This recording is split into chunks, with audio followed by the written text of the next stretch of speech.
Hello and welcome to WRUW-FM 91 Point Cleveland. I'm your host Matt Hook and you're listening to A Different Drum, where the more you love music, the more music you love. Today I'm joined with someone who I've been wanting to have on this show for a long time, jazz cellist Akua Dixon. Thank you so much for joining me. Oh, it's nice to be here, Matt. So, cello is an unorthodox instrument for jazz. The string instrument often conjures up images of a symphony orchestra instead of a jazz quartet. But when you hear Akua's music, you'll start to wonder why you don't hear jazz cello more often. Her latest record, Akua's Dance, is a tour de force, showing her mastery of many styles, featuring her own originals, traditional spirituals, and even a cover of Sade's classic, The Sweetest Taboo. Now, to give you all an introduction to her music, here's the first track off Akua's Dance.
All right, that song you just heard was I Dream a Dream by Akua Dixon off Akua's Dance Day. I am joined by Dixon herself via Skype.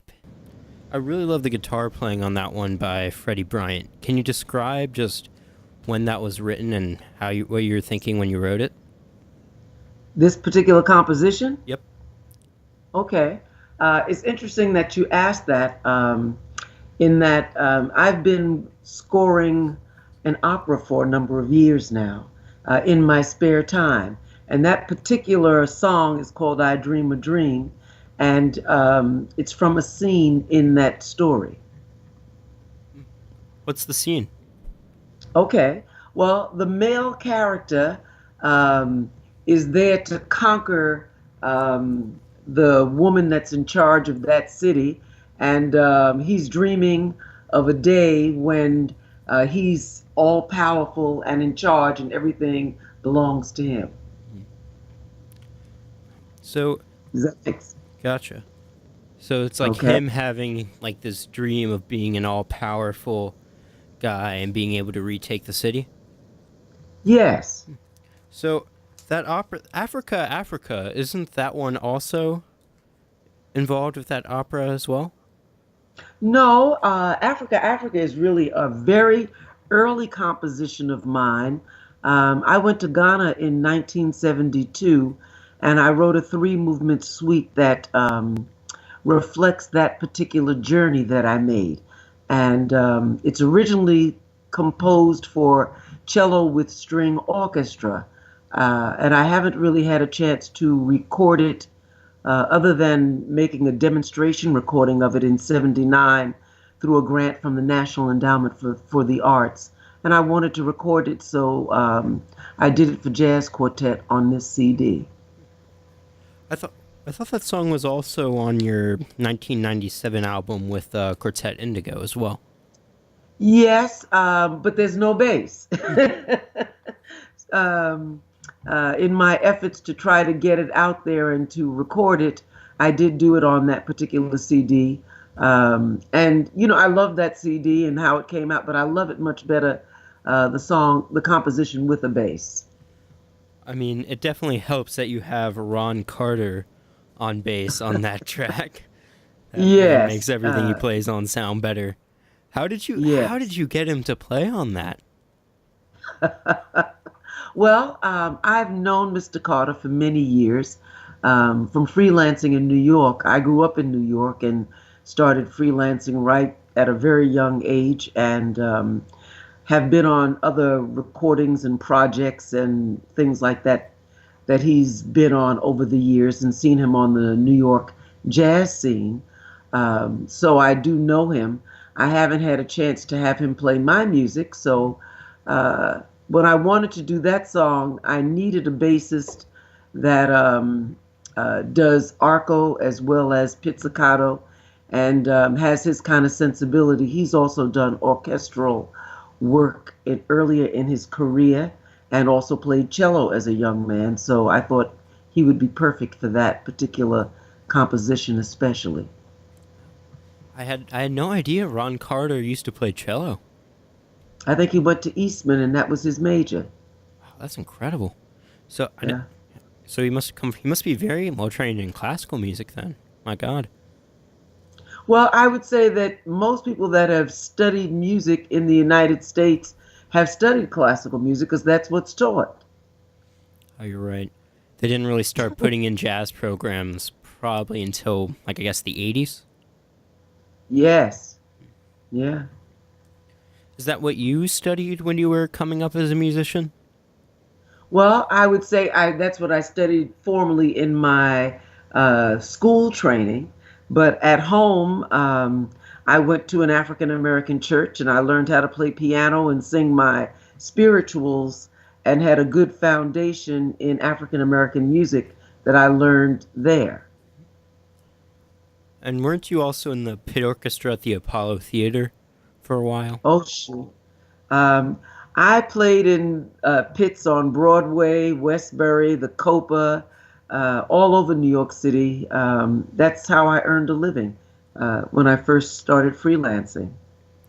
There was a lot of music at that time that was really well written for strings in the industry, whether you were playing with Burt Bacharach or Barry White or the Temptations or James Brown. They had really a lot of good string writing. Uh, Tom Jones, Charles Aznavour. There was just a lot of work. Black Broadway, different Broadway shows. So I just went from one to the other, uh, being able to work most of my younger years. Wow, that's incredible. What was it like working with James Brown? Because that man has a reputation for being quite the taskmaster. Well, he is a taskmaster, but I will say that he wanted four ladies in his quartet, and with us, he was very gentlemanly and very polite. But we got it right. So we didn't have any problems with him. You know, when you work someplace at like the Apollo Theater back then, it was very different than if you do one concert at a stadium with a performer today. When I worked there, it was summertime, and we did like 23 shows in a week. Okay? So you're playing his music and with him over and over again, and you really get to learn it well. So you'd really just have these guys doing residencies at the Apollo instead of just playing there once and then going to some other city. Right. That's what it was like when I was growing up playing there in the early 70s. Any other notable artists you really enjoyed playing for at the Apollo or at any other pit venue that you had? Well, that's hard because I've played with so many people. You realize that I've played with Max Roach, Betty Carter, Sammy Davis, Liza Minnelli. There's just so many. So to pick one is very difficult. And I learned a You can different pick lesson. more than one. Huh? You can definitely pick more than one. We'd be here a long time talking. You know, it was wonderful. I was really blessed in that regard to be able to freelance as an orchestral player, but learn American music. You know, and not only jazz, but doing Broadway and R&B and soul music. When you get to play in orchestras for people like that over the years, you really do get a nice flow with learning their music. I even did a concert with Duke Ellington that was just amazing for me and changed my life. You know, so How did that concert change your life? well, I was very young, and I had been composing since I was a little girl, and trying to get a string quartet together that played my sound of phrasing, and to start learning how to improvise and get a string quartet to do this in the early 70s. Um, I wound up doing a concert for the Symphony of the New World. That's the orchestra I was playing in. And it was a predominantly black orchestra. They commissioned Duke Ellington for his 75th birthday to write a piece. And I have to say that in some ways I was really excited about doing the piece, but in other ways, orchestral players aren't very polite in a lot of ways to jazz composers. And I felt that they didn't give him the kind of attention and respect that he should have. And I was really kind of ticked off at myself for having studied so much European classical music, but not spending time theoretically studying the music of my own heritage. So I made a concerted decision at that point to start examining and studying my music in a different way. Wow. So after you made that decision, which artists did you decide to study? Well, you have to realize that I grew up in a string family. My elder sister was an amazing violinist, and we always had a string quartet and other times a larger string ensemble. I realized that if I wanted a string quartet to play jazz, that the cello would have to function like the bass. In European classical music, when I'm playing string quartets, the cello is playing the bottom or the bass line. So it would have to do the same thing in a jazz quartet. So I needed to learn how to walk a bass line, how to read chord changes. So I had to start down that path. I took bass concept lessons with Reggie Workman, Gotcha. to learn how to walk a bass line and how to be the bass player in my ensemble. I took arranging, I got together with Frank Foster, who was around at that time at Jazzmobile. I went to Collective Black Artists and took improvisation with Stanley Cowell and technique with Jimmy Owens. I started trying to learn this music. And was there any major discoveries that you found about like the difference between being like a classical player and then a jazz player? Because both are Oh, incredibly technically challenging genres. yes, and they're both different. Um, there's a lot of bowings and phrasing that are in jazz that aren't in classical music.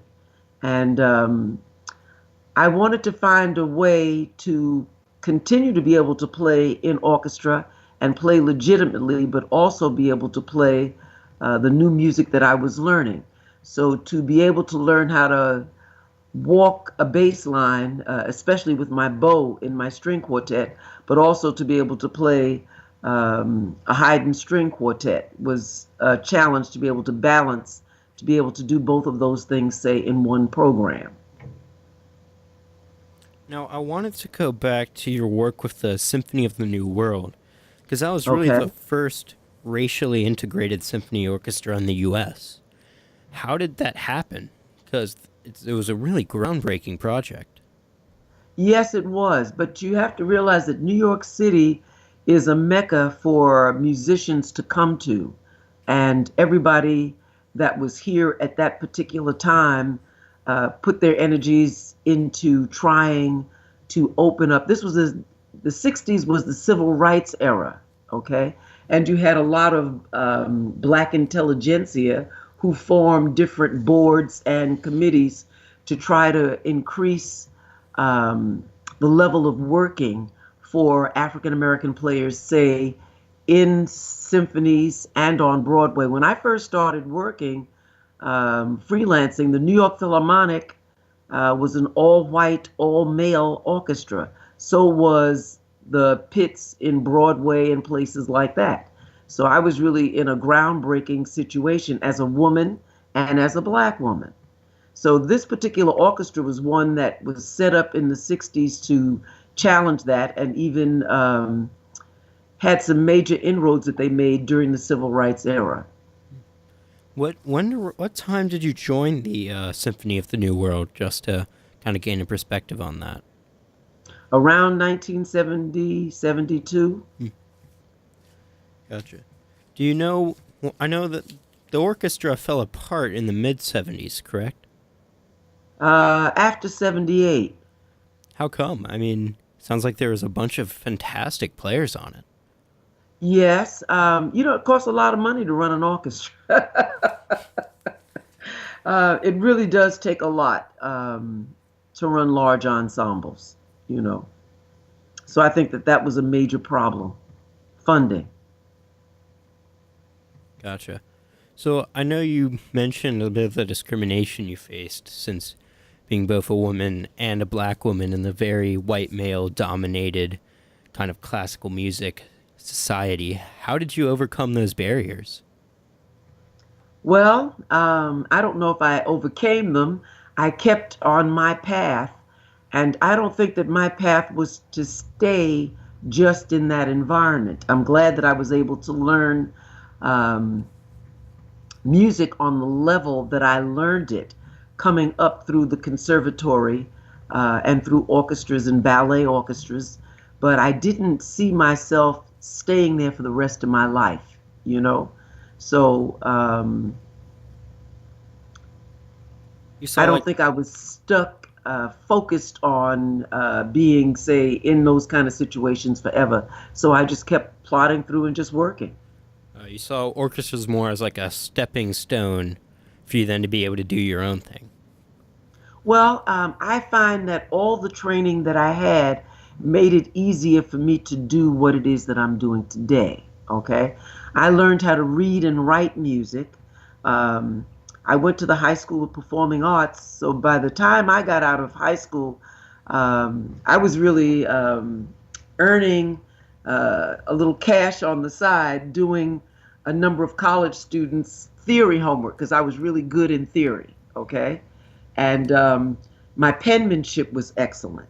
So, coming from a poorer family in New York City, you have to find ways, creative ways to earn money.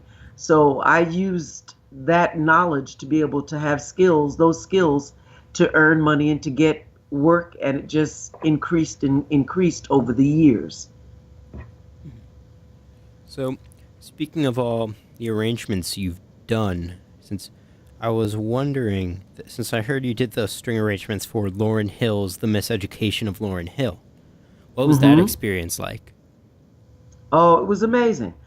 She's incredibly talented, and I did some arranging, but I also just did some orchestration of concepts and ideas that she had for the string sound that she wanted on her CD. Did she approach you to work on this project? Yes, it's interesting. I know her uncle, and he had worked in a band. He had worked with Rahsaan Roland Kirk, so I knew him. And I think that she had used strings on some previous things, but she wanted a string section that, as she would say, could get jiggy with it. So he played her my CD of Quartet Indigo, and she knew that we would be able to rhythmically accomplish what she wanted, and we got the gig. Oh, that's incredible. It's just a small world. And Yes. Well, it was very fortunate for both of us. That CD was just absolutely amazing. But when I listen to most string writing today, it's definitely not rhythmic like what she had on that CD because most string players don't study syncopation on this level in conservatories. They're not studying jazz. It's not really part of a string curriculum. It's part of brass and winds. yeah, I guess string would mainly be focused on learning all the classical masters. And I guess now even you'd have synth pads doing a lot of the work that a real string section used to do. Well, yes and no. They use string pads, but to be honest with you, as someone who grew up in live music, going from notated and uh, wonderfully orchestrated string parts that you had live string players till the invention of the synthesizer, and you get pads and you're just playing whole notes, because that's what a pad does. Um, the quality of the string writing really went way down. Ever since the invention of the synth, the string, it just got, I guess, more simpler, right? Where it would just all be whole notes and basic chords. Just whole notes, basic chords, yes, is mainly what it is. Whereas if you listen to, I don't care whether you're listening to the Temptations or whether you're listening to Marvin Gaye or anything like that, most of those have much more, or even Burt Bacharach, the stuff he wrote for Dionne Warwick. You had a lot of notes. Barry White. The writing was much more challenging and interesting for string players before you came up with a pianist that just had a synthesizer that just played a block chord. Why do you think they made that change when the quality of the music suffers as a result? Well, two reasons. It's much cheaper and it's easier to hear. You need a lot of strings to overcome the sound level of today's drums and other instruments. So it's a budgetary thing in a lot of ways. All right, now I want to play another song from Akua's Dance. This is your cover of the Sade song, The Sweetest Taboo. So why did you decide, Sade. Sade, Uh-huh. why did you decide to cover this? Well, it's interesting. I grew up, as I said, in a classical music situation where I was always playing string quartets. And with my string quartet at a younger age, from time to, I was writing, even in high school, junior high school, I would throw in an original composition or an arrangement of something I did till today. I really don't have to do any of that. But I started out as playing classical music on a gig, and then developing to the point that now, when I get called to play a gig, especially at an African American community center where they still dance to jazz, when I'm there for 2 or 3 sets as a cellist, I have to be able to play music that they can dance to all night. That was a big challenge for me as a cellist to accomplish. You know what I'm saying? Yeah. So Coming from a European music classical background. And that was one of the songs that I definitely learned and really loved. It sounds great on cello, so I wanted to record it. anyway, now you're gonna get to hear that song. This is Sade, the Sweetest Taboo.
Right, so the song you just heard was The Sweetest Taboo by Akua Dixon.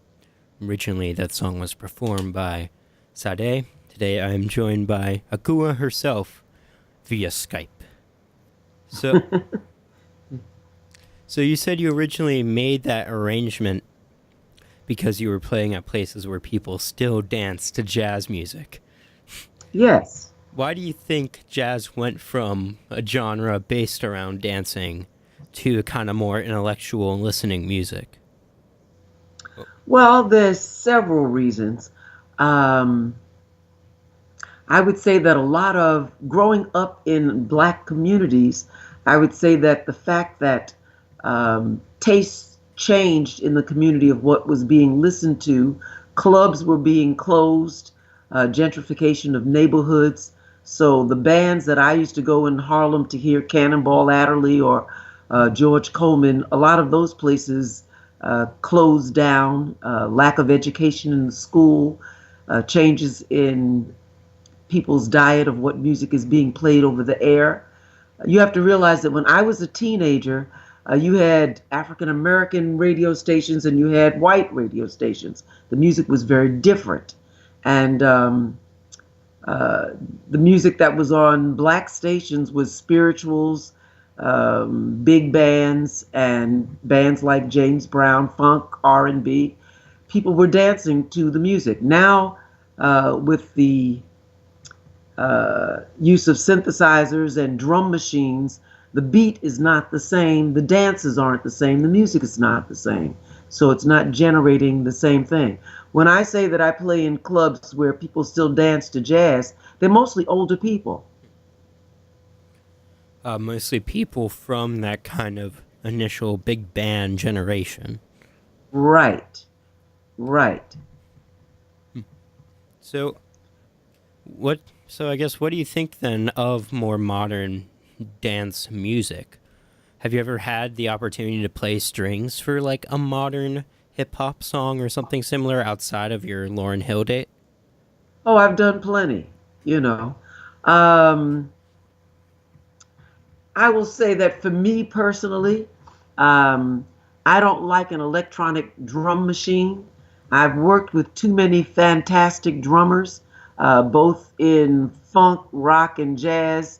I don't care if it was Jabo who played with James Brown or whether it was Max Roach or Idris Muhammad. I've worked with so many drummers that had such a wonderful natural beat. Bernard Purdy, who worked with Aretha Franklin for so many years, that to be locked into a metronomic beat that's by a drum machine and being limited to that kind of restriction on the beat is not my favorite personally. I've done a lot of that work, but in recent years, to be honest with you, it's not my focus or interest because I've already played so much popular music that was wonderful that there's no need for me to play whole notes, you know? So, speaking of great drummers, you mentioned Max Roach. You're a Hmm. founding member of his was it his Of the double double quartet, right? quartet and the Uptown String Quartet. I was confused. I forgot for a sec if it was the normal quartet or the double. So, what was that like? Because that's just Max Roach is again just an insanely, incredibly gifted musician. Oh, yes. Um, yeah, it was just absolutely amazing. Um, when you work with an artist, like I said, for more than just one concert and you're really learning their sound and their phrasing, the more you get to do that, it's like having a teacher more so than playing a gig. In the case of Dr. Roach, I'm his daughter Maxine played in my string quartet, and we freelanced in New York doing a lot of work together. My sister Gail Dixon, John Blake. That was a quartet that did a lot of Latin gigs and soul gigs all up and down the city, Broadway, during the early 70s. When we met together with Max, that was 1981, and he wanted to have a string quartet. We had played with James Brown, the four of us, in the 70s together, and plus so many other things. So we were kind of a tight unit. Max wanted an all-female quartet, so John was replaced with Diane Monroe.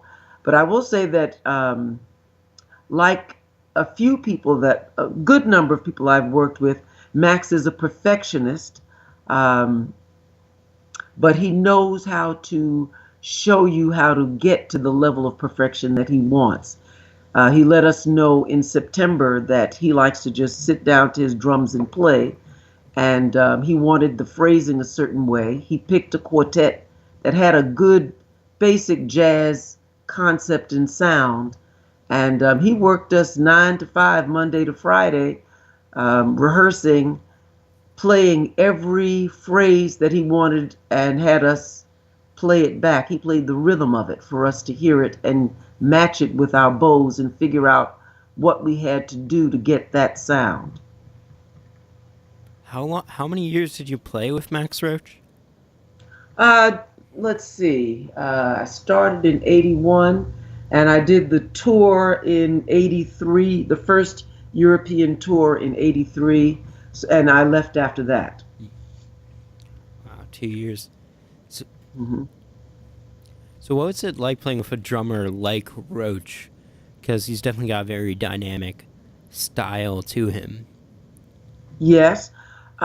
It was different than playing um, a lot of the classical repertoire that I'd had, and even some of the jazz repertoire, which had some rhythm. His music, a lot of it was all rhythm, you know. So I had a good workout with my bow arm while I worked with him, because it was very percussive, the kind of sounds that we were doing, more so than the lyrical, sweet Brahms-like things with a lot of vibrato that you might hear in other people's music. And just the speed of a lot of his music as well, I would expect to be really difficult to keep up with. Well, if you thought like that, you wouldn't have been able to keep up with him. I did say that when he started with us in September, he picked people that he figured he could push to the level of where he wanted them to be so he could sit down and play. He started us at one tempo in September so that by June we could play the tempo that he wanted, that he could just sit down and play. Ah, That's so why I said it was like a lesson working with him, you know? it was like going to the University of Max Roach, where he just start you off at a fairly slow tempo and then just work it into you until you can play at his speed. That's That's right. incredible. Every phrase. Now, I know you also did some work with Rahsaan Roland Kirk, who's another Uh-huh. great jazz innovator, someone who his string parts I'm always a fan of. What was it like with him? That was a very different experience. Rasan wanted to write something for strings, so I had to notate it for him, and I went over to his house. He's another one who likes to work from midnight till dawn.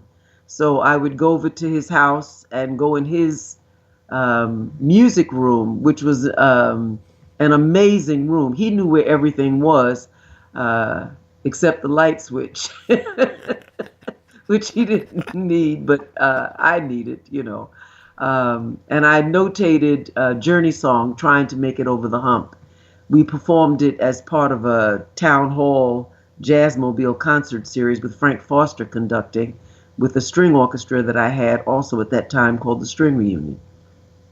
So Rasan was amazing. It was like catching notes out of the air and putting it on the paper, playing it back. And I will say that unless you can take criticism, and I'm not saying ridiculously mean criticism, I'm just saying criticism, um, you don't learn, you know? So in both cases, working with people like him and with Max, when they told you something, it wasn't just to be mean or crazy. It was just to point out that something wasn't 100% correct. Yeah, one word that Rasan used several times was almost, you know, which meant that I had to keep at it. They really just pushed you into making you like the best player you could possibly be. Yes. Wow, that's awesome. So, I mean, Rahsaan Roland Kirk, I'm just I'm just in awe because his music is just so incredible, especially some of the strings arrangements on stuff like Blackness. I'm just a Oh, massive yes. fan, I didn't get to play those. and just the I worked range, with them man. much later. But I will say that I had teachers, even classically. I had a teacher in high school, the head of the music department at Performing Arts, and I thought he hated me all of my life, you know. And I never went back to the school. I graduated till after 40 years after graduation, and he grabbed me and asked me, "What am I doing?" And I just arrogantly told him, "I have my own string quartet, and I'm writing my music, and I'm playing." And he grabbed me and kissed me and said, "I knew you'd make it." But I thought he was mean and just demanding more from me than anybody else because he didn't like me. And that was not the case. I guess that's just how some people show their love and affection is just by being really harsh. Because I guess just they Yeah, there know. are people like that. He was one of those, you know. I guess they just they like you, so they expect you to be insanely good. Yes. Well, I was a hard-headed child. I was on my direction, so he might have needed to be like that to get my attention, to be honest with you. So you mentioned earlier that your orchestra with Rasan Roland Kirk was called the String Reunion. Can you Yes. expand a little bit on that? Okay. In the 70s, like I said, there was so many artists. Everybody was writing for strings, you know. And when I started working at the Apollo with James Brown, um, they real and started also doing a lot of Latin gigs around New York City. There was a core of African American players who had wonderful rhythm and formed an orchestra together. We were doing classical gigs, we were doing string quartets and everything, freelancing on Broadway. There were about 25 to 30 of us, and we formed a group called the String Reunion, and we started really doing a lot of gigs around the city as a full ensemble and breaking down into quartets and stuff for record dates and smaller gigs. Uh, Noel Pointer was the person who really had the idea for the band, and he was the vice president. My sister was the president. They really started out just doing European classical music as string quartets. You have to realize that when you work someplace at the Apollo Theater or even on Broadway, you have long breaks between shows where you have a lot of time to kill. So I was really young working at the Apollo, and I didn't go down into the band room where the men were. They gave us a room that was all the way up in the attic, all the way in the top, and myself and my sister, the other ladies, and the guys that were our friends that were string players used to climb up there and just play quartets in between when we weren't actually on stage. And I used to scribble out something. I was practicing my writing at that time, and so they would play some of my music as well. The orchestra started out just doing European classical music, but when I joined it, I became the director of new music, and my job was either to write for them or to find other jazz composers to write something for them. Okay? Sounds like just a great experience and a great network of people. So we're almost Yeah. out of time. I was wondering, do you have anything more to say? I will say this. You're at a college station, yes? Yep. Okay. Do you have jazz at your school? Yeah, we have a jazz band. There's a jazz band here and a couple classical music ensembles. Since we're right next to the Cleveland Institute of Music, we Uh-huh. take a lot people. There's a lot of interplay between those where we'll have like CIM kids playing our ensembles and vice versa, and a lot of case students take CIM classes, or CIM students take case classes. Okay. Um, I would hope that since this is a college station, that if there are any classical string players listening in, that especially they seek out learning new music that was created in America. You know, learn the phrasing, learn how to play changes, get a string orchestra, get an ensemble that can get that together, as well as getting your soloist chops together. And let's keep this music going with strings added. All right, thank you so much. Again, this was Akua Dixon, jazz cello player. Her latest album, Akua's Dance, can be found on Apple Music, Amazon.com, and most other major online retailers. Now, one more quick question. You mentioned that you're working on an opera. Is there any release date for that coming up? No, most of it, the laying out of it, it's called the Opera of Marie Laveau. Most of the music is almost finished, and I'm applying for grants now to see if I can't get a production, a reading together. Because an opera is a big project and can be quite costly. So that's the stage I'm at. All right. Thank you so much, Aqua. Hope to talk to you again soon. Thank you, Matt. Have a great night.